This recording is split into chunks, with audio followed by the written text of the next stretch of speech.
This deck build focuses on Traptrix, one of the many archetypes that have enough cards to make a viable deck, but does not have enough cards that there are multiple build directions within the archetype. Basically, the flavor of a Traptrix deck is largely based around the way one hybridizes, for Traptrix are generic enough that there are plenty of options. So let's look at the direct support first.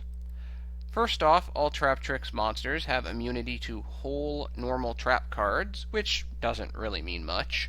Starting off, the beater of the deck is Traptrix Atrix at 1800 attack. While she has the highest attack, she is far and away the weakest monster in the family from a usefulness standpoint. Activating whole normal traps from the hand is one of those better on paper than in practice effects, for it is not really useful. It does have its moments, but those moments are so lacking in impact, so to speak, that they really don't matter. The no negate traps effect is also better on paper than in practice, for most trap kryptonite does not negate traps, but simply prevents the player from activating the traps in the first place. In a lot of respects, Atrax probably is much better suited as a tech choice in a Paleozoic hybrid, where it can hit over a Danko and prevent trap negation from interfering with critical trap activation. That said, I don't run any copies in this build. Next, we look at one of the two most widely known Traptrix monsters in Dionaea. She is definitely a 3-copy card in this deck. Her normal summons typically nets at least a +1 and a possible XZ play, and at 1700 attack, she's definitely no slouch when it comes to attacking. Her special summons effect is nice, largely because it allows you to reuse Bottomless Trap Hole, and puts the opponent in a less comfortable position having to play around your new piece of defense. Definitely a solid choice. Myrmeleo is the other famous Traptrix, so to speak, and it's easy to see why. Her normal summons nets you a +1, commonly your lone Bottomless Trap Hole, or a Floodgate Trap Hole, immediately setting up some level of defense for your opponent's next turn. Her special summons is another possible +1 where she destroys a spell or trap on your opponent's field. The nice thing about this effect is that it has no conditions. She's just special summoned, and you can't miss timing. The potential bad thing is it is mandatory. Therefore, if your opponent has something that they might want you to destroy, for example, they're running artifacts, you have to destroy it. So you do have to actually pay attention to the game state with regards to, do I actually want to special summon Myrmeleo right now? However, with that said, 3 copies are definitely warranted. Nepenthes is one of those monsters that suffers from the game not having the ability to set in face-up defense mode, for 800 attack is definitely not something that boasts quality life expectancy on the field, for her effect is rather nice, allowing either a +1 to the hand or to the field that frequently produces a second +1 later on down the line, simply by activating a normal whole trap with her on the field. However, one of the biggest problems with Nep is that in the past, the limited number of whole normal traps that were able to address normal summoned monsters were almost non-existent. So opponents would simply normal summon a monster, run over Nep, and then make plays during the main phase too. However, the effectiveness of Nep changed significantly when Floodgate Trap Hole was released. Now people didn't have to rely on Trap Hole to actually get her effect consistently. Also, her 2000 defensive body can help as well from time to time with holding some level of field presence. In the end, thanks to Floodgate Trap Hole and some of the other non-hole traps in this deck, running 2 copies works well enough for me. Almost everyone knows Rafflesia because she is the generic rank 4 XZ, but not surprisingly, like most archetype boss monsters that have generic summoning condition, she is at her best in her home deck. The 2 effects that almost everyone is familiar with are the trap immunity when she has XZ material, and the ability to send whole normal traps from the deck to the graveyard as if they were on the field. Both of these effects are obviously high quality. The forgotten effect is that Raff is able to protect all other Traptrix monsters from destruction, either via battle or card effects, and prevent their targeting. The card effect protection, both destruction and targeting, is much more valuable. Raff is the principal defensive agent for the deck, but I only run her at 2 copies because I typically run out of trap fuel before being able to summon a 3rd copy. Finally, the newest Traptrix that was just announced recently and probably will not be gracing the TCG anytime soon, Traptrix Coronatus. The good of this new monster is its search effect, which will commonly net a Dionaea or a Myrmeleo that will lead to another plus during the next turn. Unfortunately, the effect is only on normal summons, which is interesting because it's not like Traptrix have a powerful and scary monster lineup that this search needs to be restricted to a normal summons. This mindset leads one to think that maybe more Traptrix support is coming in the future, but more than likely that's probably wishful thinking.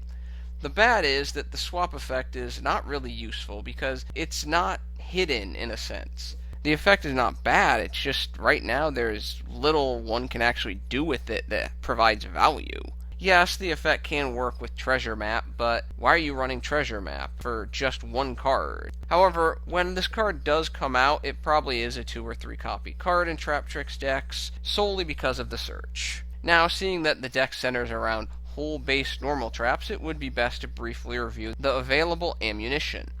Void Trap Hole is definitely high quality and is probably the least respected quality Trap Hole card. It shuts down any 2000 or higher special summoned effect monster, regardless of the monster's origin, while also negating its on-field effect. The one negative is that the monster must have an effect that can be negated, because the destruction is contingent on that negation. Definitely worth running. I run 2 copies. Time-Space Trap Hole is another quality trap that fills a niche role for shutting down mass summoning from the hand or the deck, mostly via pendulum decks, in addition to returning the affected monsters to the land of wind and rain. Returning the monster to the deck. Basically, the same place as far as the opposing player is concerned. The fact that it does not send the card to the graveyard means the opponent does not get any form of silver lining out of the loss of those monsters. The life point payment can be a little annoying, but most of the time it's worth it. One glaring issue with Time-Space is that it is a normal trap, not a counter trap, and does not negate effects, so anything with an on-summons effect or a quick play effect can still activate it. Again, I run 2 copies. Trap Hole is the original and actually is not a bad card. However, with so many other options providing versatility and with the release of Floodgate to handle normal summoned monsters, Trap Hole just does not have a place in the deck anymore.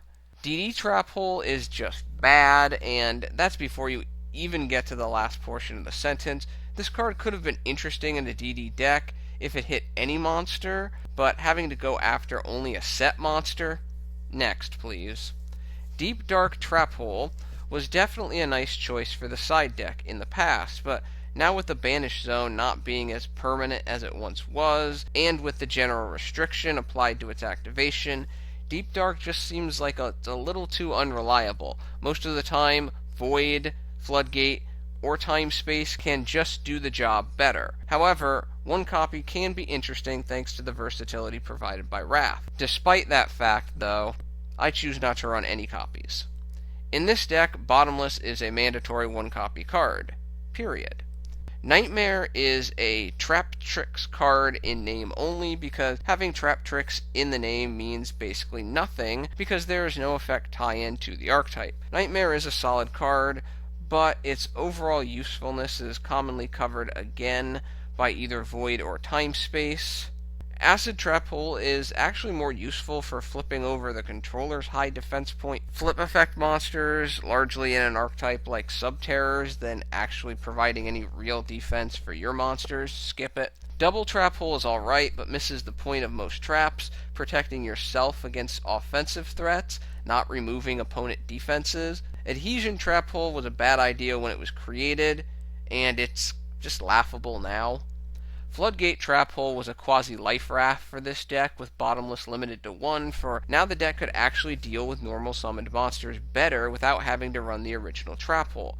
The fact that the opponent cannot flip summon the affected monster is incredibly helpful, allowing the Traptrix player time to acquire the necessary resources to address that monster.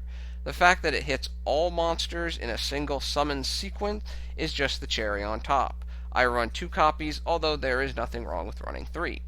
Trap Hole of Spikes would have been a wonderful addition to the whole family, with respects to versatility, if it did not have that annoying condition where the opponent had to attack on the same turn the monster was summoned. If the trigger was simply an attack declaration, it would have been very useful, especially when dealing with monsters trying to get over Wrath via battle. Yes, it is still possible to tech in one copy for Wrath protection, but the restriction just turns me off too much. Giant Trap Hole looks interesting until reading the final sentence. Yeah, one question, Konami. Why? Treacherous Trap Hole was the tech du jour in decks that did not run heavy trap lineup, but had consistent rank 4 access to spam out Wrath, and in a sense, as a quasi +2, it is not difficult to see why. I typically classify this as a quasi +2 in these situations, because if you're activating it through Wrath's effect, it's almost like you're not even putting it in your hand, so there's almost no cost, so you're basically just killing 2 monsters for free in a sense. However, in any deck that runs a healthy trap count, like this deck, Treacherous is persona non grata. The other 3 cards are counter traps, and therefore have no real affinity with this deck beyond their generic standing. So, what's next? Well, as mentioned earlier, the lack of choices within the Traptrix archetype makes most of the character of the deck based on the type of hybrid. Most of the hybrids are rather well known. I believe the 2 weakest hybrids are Ninja and Star Seraph, which I never really understood because there's almost no synergy in either of those hybrids. Also, some have tried Heroic, largely due to Assault Halberd's innate special summoning ability, but again, the synergy is just weak. There's, oh, well, I guess I have this one other avenue to put Wrath on the field a little faster, but yay? Pairing Traptrix with Fire Fists was also somewhat known, and the general idea is that Fire Fists are the sword and Traptrix are the shield, but in modern Yu-Gi-Oh! This hybrid does not do enough, in my opinion, to be as competitive as other possible hybrids. Obviously, Paleozoics and Zodiacs are generic hybrid options, with Paleo being much more interesting from a synergy standpoint, due to the effects of Naturia Sacred Tree. The idea of using Naturia or other earth insects and plants is definitely a quality idea. However, Naturia does not have a lot of good hybrid choices. They're more of a we want to be by ourselves type of deck, and a lot of the generic insects and plant earth monsters do not have sufficient punch for my tastes. Overall, I feel that if you do not want to go the somewhat generic throw Zodiacs or Paleos into anything hybridization strategy, the best hybrid strategy is using various generic monsters that provide sufficient versatility and punch. What other monsters do I run? First, I run 2 copies of Thunder King Rai-Oh to act as another form of Summons Negator on legs and prevent searching, which for the most part will hurt the opponent much more than it hurts this deck, for while this deck can search, the searching element is not critical and can be delayed. For more field control, I run 3 copies of Kozmoll Wickedwitch, which for the low cost of 1000 life points can shrug off destruction for the given turn, and at 1900 attack, it provides a nice level of power for a monster that can be normal summoned without tribute. Wickedwitch works nicely to maintain field presence both in an offensive and defensive fashion. Also, not surprisingly, due to the Naturia Sacred Tree I run, and the Traptrix monsters being Earth, I run 1 copy of Glow Up Bulb for synchro plays, including Naturia Beast. I like running another quality level 4 tech card in 2 copies of Juragedo, which helps make rank 4 XZ plays, increases life point, and increases attack, further helping end duels faster and allowing certain monsters to hit over meaningful opponent threats when necessary. I run 1 copy of Eater of Millions to deal with hard-to-kill opponent monsters for the 5 monsters from the extra deck summoning cost. I cannot really ever imagine using cards on the field or in the hand for this build. It is basically nothing for Eater of Millions, and it can be a pain in the butt for the opponent to get rid of from time to time. Finally, the most difficult matchup for this deck is, drumroll and surprised gasps, True Draco, because Masterpiece is just such a beast of a card. Both its interruption effect, limiting the removal options that can hit around its immunities, most notably Utopia the Lightning, and because, hey, under the right conditions, I can become immune to any type of card effect, so all those traps you have, worthless. Therefore, to deal with True Draco and other significant threats, it is important to run some form of more reliable out. The most obvious choice is to run Kaijus. So I run 1 copy of Gadarla, 1 copy of Gameciel, and 1 copy of Kumongous. Some may ask, Where are the no special summon monsters that somewhat are common for this type of deck, like Fossil Dyna? As I've stated before in other deck builds, I'm just not a fan of those types of cards, so I choose not to run them. Overall, Dyna is not a bad card for this deck, but this deck also does not do a lot of settings, so attempts to get Dyna's flip effect is difficult against a good opponent, and its 1200 attack does not allow it to hold the field against most normal summoned monsters. Finally, Dyna does nothing against Masterpiece, thus rendering it to, at best, side deck status for me. If one runs Dyna, then running 3 Floodgate trap holes is almost mandatory. No Evil Sworn Thunderbird, because it leaves the field too exposed in my taste when addressing opponent card effects, and Wind Up Rabbit has been rather power creep. For the spells, I run a small lineup consisting of 1 Raigeki, 1 Soul Charge, 1 Instant Fusion, and 2 Dark Holes. I feel all of these choices are rather self-explanatory. For the remaining traps, I run the aforementioned Naturia Sacred Tree at 1 copy, for without strong devotion to an insect-plant hybrid, which the monster lineup of this deck is obviously not, additional copies can become rather inefficient. 1 copy of Solemn Warning to address normal summoning, 1 copy of Torrential Tribute as a quick play Dark Hole that Raph can shrug off, 2 copies of Quaking Mirror Force as a hedge against established flood fields, 1 copy of Drowning Mirror Force, and finally, a very useful trap card for this deck at addressing flood fields, especially before they've really become an out-of-control problem, 2 copies of Needle Sealing. While I don't run Imperial Order in the main deck because of those life point costs, as this deck is not a super fast at KOing the opponent, obviously Order is definitely another possibility if somebody's wishing to go in that direction. For the remaining extra deck, I run 1 copy of Elder Entity Norden, 1 copy of Trishula, Dragon of the Ice Barrier, 1 copy of Naturia Beast, 1 copy of Hi-Speedroid Chanbara, 1 number S39 Utopia the Lightning, 1 S39 Utopia the Prime, and 1 number 39 Utopia. Obviously the Prime is there, so Utopia the Lightning can swing twice with its effect. 1 Tornado Dragon, 1 Castel, the Skyblaster Musketeer, 1 Abyss Dweller, 1 Gaga Cowboy, 1 Gaga Samurai, and 1 number F0 Utopic Future. Looking at the meta, Traptrix can handle almost all single monsters except for that darn Masterpiece. Therefore, the standard trap hole lineup addresses a lot of single monsters, and the Dark Holes, Needle Sealings, Quaking Mirror Forces, and Torrential Tributes are designed to address mass summons field, helping Traptrix stay ahead of the curve, because this deck works nicely when the field is calm, but against a flooded board, the deck needs those mass removal outs. Well, that is my Traptrix deck. Thank you for your attention and your time. I'm out.